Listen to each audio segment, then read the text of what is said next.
નહીં તો તું ગુરુના શરણમાં જતો રહે. એટલે કે ના, પણ હું તરી ના શકું. કે જીસળ ગભરાવાની જરૂર નહીં, તું પાપ છે ને તારું પુકારી દે, તારો ધર્મ તું સંભાળ, તારો ધર્મ તારો સંભાળ, તારી નાવડીને તું ડૂબવા નહીં દે. એ આપણો સદગુરુ છે ને એવી વસ્તુ છે, તારી નાવડીને નહીં ડૂબવા દે, પણ તારો ધર્મ તું સંભાળ. આપણે અનંતા જગતમાં બનાયેલા લોકોના ધર્મોની પાછળ આપણે પડી જાય, પણ આપણો જે સ્વધર્મ, પોતાનો ધર્મ કોણ સમજાવે છે? સદગુરુ સમજાવે છે. અને સદગુરુ વગર ભક્તિ ક્યારેય કોઈને મળી નથી ને મળવાની નથી.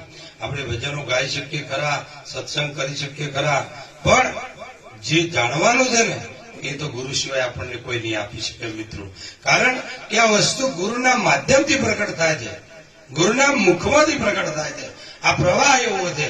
અને ગુરુ સિવાય તો સાહેબ મિત્ર, મેં 17 વર્ષ જંગલમાં કાઢ્યા છે, પણ ગુરુ સિવાય કોઈ વસ્તુ આ શક્ય સહજ થાય. અને ગુરુએ જે આપણને એક શાંકા કરી છે, ગુરુ તમને શું આપે? શબ્દ આપે. પણ આપણે ક્યાંક ગુરુએ શું આપે? નહીં મૂર્ખા, આપણને જે ગુરુએ આપ્યું છે ને એ તો દુનિયાના દેવતાઓ પણ ના આપી શકે. અને દુનિયાના દેવોને દુર્લભ છે એવી વસ્તુ આપણને મનુષ્યના અવતારમાં મળી છે સાહેબ. તો મનુષ્યના અવતારમાં આ વસ્તુ મળી છે, તો આપણે એનું મૂલ્ય કરીએ, એની કિંમત કરીએ. એક થોડીક વાર જપી અને શાંતિથી. તમને કોઈ આસન આવડે તો બરાબર છે, ના આવડે તો ખુરશી બેઠા હોય, ખાટલા મૂંઝ્યા હોય, કે તમે જે તમારી અવસ્થામાં તમે બેઠા હોય, શરીર તમારું કામ ના કરતું હોય, તો જેવી અવસ્થામાં બેઠા હોય, માત્ર શ્વાસમાં તમારું મનને શ્વાસમાં ગોઠવી નાખો.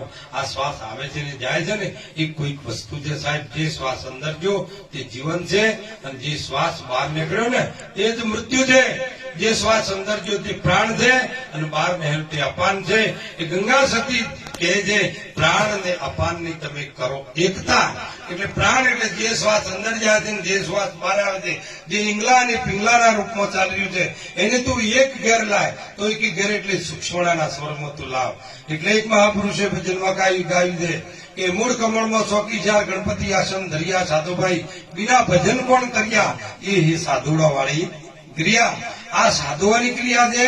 અને તારે આ મહારાજ હમણાં ગોળના ગણે કર્યા છે, પણ ગોળના ઘરે ઘેર લઈ જઈને ચાણી તપેલી મશીન ઉકાળશે.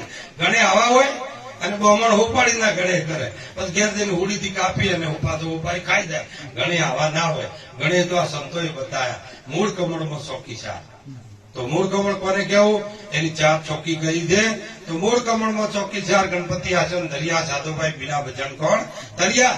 એ સાધોડો વાળી ક્રિયા. અને ઘણા મહાપુરુષોએ કીધું કે આના સુધી પહોંચવું હોય તારે 10મા દ્વાર સુધી જવું હોય તો કે ઉલટન છે ગગન સળીએ ત્રિવેણીના તીરે, માન સરોવર ભેળા મળ્યા, હંસ કરે કિલ્લોર, એવા સંત સુખિયા મળો, નિધારીને હર મળ્યા, હરિજનોને હર મળ્યા, હરદમ ભજનમાં ભરપૂર. હરદમ, દમ એટલે શ્વાસ, શ્વાસે શ્વાસ સુમરણ કર, તુહી કર તન્મે, સાન સત્યારથ વહી પદાર્થ, દેખો દિલ દર્પણ में. આ શ્વાસ સામાન્ય વસ્તુ નહીં. તેમને ઊંડાણથી જે એના હાથે ચાલી રહ્યો છે એના પર તમે તમારું લક્ષ્ય આપી અને શ્વાસ સાથે તમે જોડાઈ જાઓ. શ્વાસ તમને સમજાશે કે આ શ્વાસ બહુ વસ્તુ છે સાહેબ.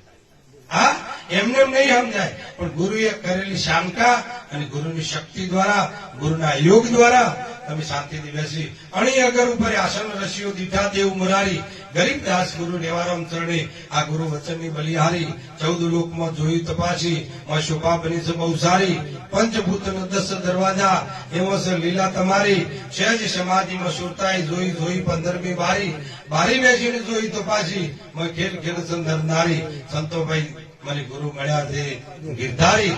આ ગિરધારી, ગીર એટલે પર્વત, જે એક આંગળી પર પર્વત ઉપાડ્યો તો ને એમાં આપણો એક આંગળી પર આ શરીર જે પર્વત રૂપી છે ને એને ઉઠાઈને હંમેશા ચાલે છે સાહેબ. આટલો 3.5 મણનો દેહને ઉપાડી અને ચાલે છે, પણ ચાલનારો કોણ છે એ આપણને હજી જાણતા નથી.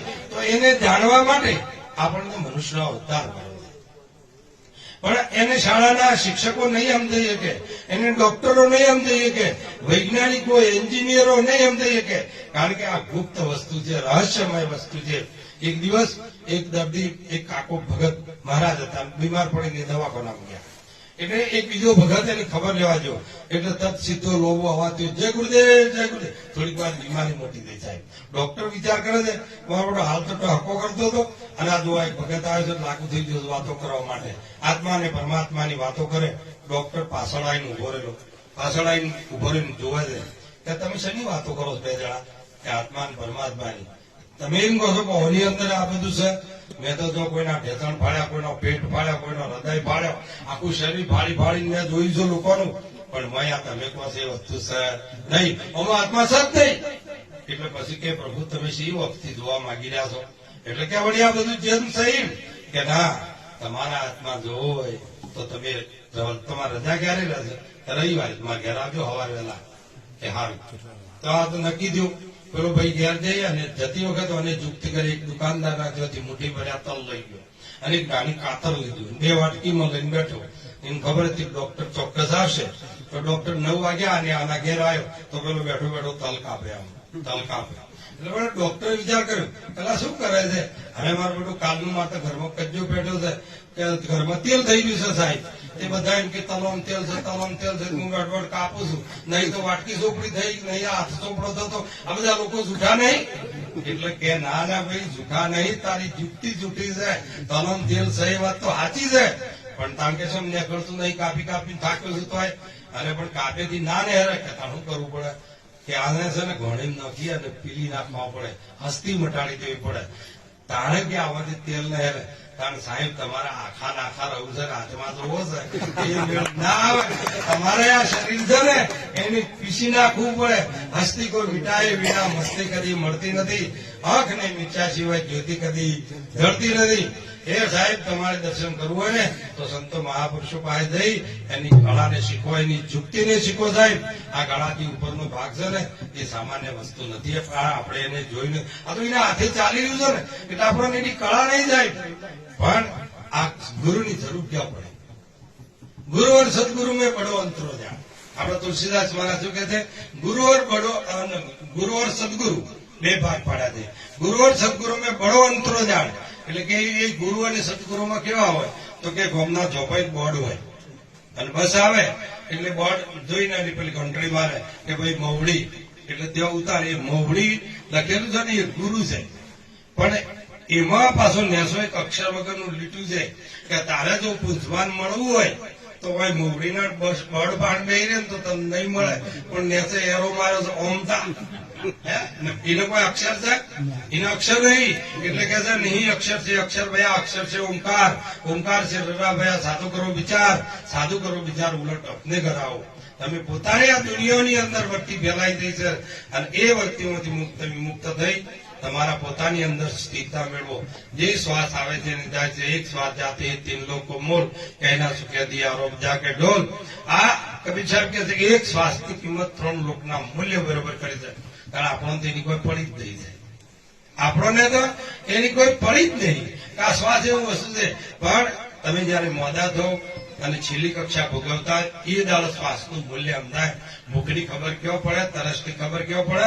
રણ મેદાનમાં જો પાણી ના હોય, જો ખાવાનું ના હોય, જો ભૂખ લાગી હોય, તરસ લાગી હોય, પાણી બિલકુલ મળતું ના હોય, એ વખતે 1 ગ્લાસ પાણી નહીં, 1 બુંદ પાણીની કિંમત એ દાડા સમજાય. એમ આપણને ઈશ્વરના ઘરની ભૂખ લાગવી જોઈએ સાહેબ. જ્યાં સુધી ભૂખ નહીં લાગે ને ત્યાં સુધી ભાવશે નહીં. તમે જુઓ કોઈ પણ નાત્યો જમવા ગયા હોય, તમે મોહનથાળના 3 ટુકડા મૂક્યા હોય, પહેલા ટુકડાનો જે સ્વાદ છે ને તે છેલ્લા ટુકડાનો ના હોય. કોઈ મોહનથાળમાં ફેર નહીં. મોહનથાળ તો એક જ રોટમાંથી તમારે આવ્યો છે, પણ પહેલો ટુકડો હતો ને એ ભાવનો હતો અને છેલ્લો ટુકડો છે ને એ અભાવનો છે. કારણ કે હર ઉપારી મેળ્યો કે ના ના આ મારો હાથ રાખવો પડશે, તમારે આટલું તો લેવું પડશે. અને એ ટુકડો મેળ્યો ને તો આટલા સુધી ભરાઈ ગયું છે એટલે પણ અભાવ થાય કે ના થાય તમે કહો. એટલે પછી મોહનથાળનો ટુકડો તો ખાઈ તો જાઓ, પણ તમને જેવું લાગે આ મુખા મારા માટે હેરાન કર્યો, મારે નતું ખાવું તો મીસી દીધું, હવે ખાવું પડશે. તો એઠું મેલે તો અભાવથી ખાઈ જાય, પણ એ મોહનથાળના ટુકડાની કદી મીઠાશ આવે નહીં. એટલે પહેલા ટુકડામાં જે સ્વાદ છે ને એવો છેલ્લા ટુકડામાં ના હોય. એમ તમારો જે શ્વાસ આવે છે જાય છે ને એનું બહુ મૂલ્ય છે, એને જાણવાનો પ્રયત્ન કરો. અને એ ગુરુ સિવાય આપણને આની ખબર ના પડે. અને મિત્રો આપણે હજી સુધી કોઈક ને કોઈક વસ્તુથી લાચાર છીએ.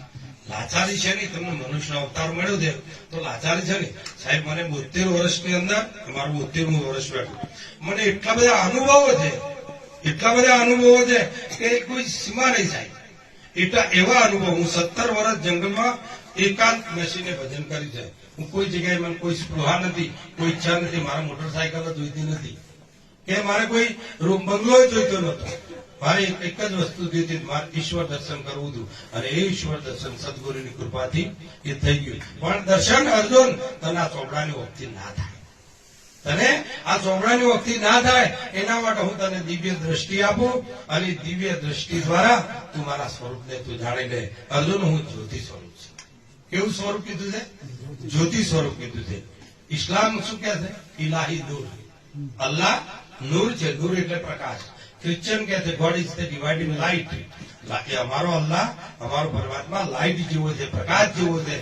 અને રામદેવજી મહારાજે છેલ્લા યુગમાં કીધું, રામદેવ રૂપ દેખાડજો, ધૂપિયું લઈ કરું ધૂપ, અમર લોકમાં દીવડા પડે, રામદેવ જ્યોત સ્વરૂપ. તો આપણે શું ઓળખીએ છીએ? લીલા ઘોડાવાળો. તો લીલા ઘોડાવાળો રામદેવ સબ કયો. અને ના હોય તો ભાઈ રામદેવજી ખોટું બોલ્યા છે? ના, શબ્દ રામદેવ. આ શબ્દ રહ્યો ને તમારી અંદર એક ગુપ્ત શબ્દ ચાલી રહ્યો છે, પણ એ શબ્દ આપણે ઓળખતા નહીં, શબ્દ આપણે ઓળખી શકતા નહીં. બિના જીભ બોલતા, બિના જીભે પંછી બોલે, બોલે અગમની વાણી. કહેતા કબીર સાહેબ સોનભાઈ સાધુ, જેને વિરલે દાણી, આ બધા નહીં, જે મસ્તક કાપવાની તાકાત હોય ને એ અમને દોડી શકે સાહેબ. એટલે કે છે બિના જીભ બોલતા હૈ, બિના કાન સુનતા હૈ, બિના નયન દેખતા હૈ, એસા કે લે અપરંપારા. તો આપણી અંદર એક શબ્દ ચાલી રહ્યો છે, પણ એને એ જીભ વગર ચાલે છે. જીભની જરૂર નથી, પણ તમે એકાગ્ર થઈ ધ્યાન કરો ને તો એ શબ્દ 100% તમે સાંભળો. પણ અર્જુન તને આ ચોમડાના કાનથી નહીં સંભળાય, એના માટે હું તને દિવ્ય વસ્તુ આપું. એટલે સદગુરુના શરણમાં આપણે જઈએ એટલે તન મન ધન શીશ કુરબાન કરી દઈએ છીએ. એના પછી આપણને પાકા તત્વો કરી અને સદગુરુ તન મન ધન પાછું આપે છે. અને એ તન મન ધન ના આધારે તમે ભજન કરજો. કારણ કે ગુરુને આપણે વચન આપ્યું છે. આપ્યું છે કે નહીં આપ્યું? ભાઈ, જે ગુરુ શરણમાં જ્યાં હોય એની વાત કરું છું, ના જ્યાં હોય એની કોઈ ચિંતા નહીં. પણ આપણે જ્યાં છીએ તો આપણે તન મન ધન શીશ ગુરુને આપ્યું છે, વચનથી આપ્યું છે. તો કને આપ્યું તું ખબર છે તમને? તન મનથી. તો ગંગા સતી એક ભજનની અંદર ઈશારો કર્યો કે વચન વિવેકી જે નર નારી પંદવાઈ, એને બ્રહ્માદિક લાગે પાય. બ્રહ્માજી જેવા, વિષ્ણુ જેવા, શંકર જેવા, પણ જેની પાસે વચનનો વિવેક છે એને આ ત્રણ પુરુષો પણ એના પગે પડે છે સાહેબ. આ ત્રણ મહાપુરુષો દુનિયા જેની સેવા કરે છે, દુનિયા જેની પૂજા કરે છે, એ આ સતીઓના પગ પકડેલા છે, જતીઓના પગ પકડેલા છે સાહેબ. તો મહાપુરુષોએ આ કઈ શક્તિ છે, આ કયું છે? તો કે વચન વિવેકી જે નર નારી પનવાઈ. આપણે તો વચન આવીને ફરી ગયા છીએ પાછા. આપણે ફરી ગયા છીએ. ફર્યો કોણ નહીં સાહેબ? આજે કેટલાય સમય થઈ ગયો. બીજા યુગમાં પાઠ માંડ્યો હરિચંદ્ર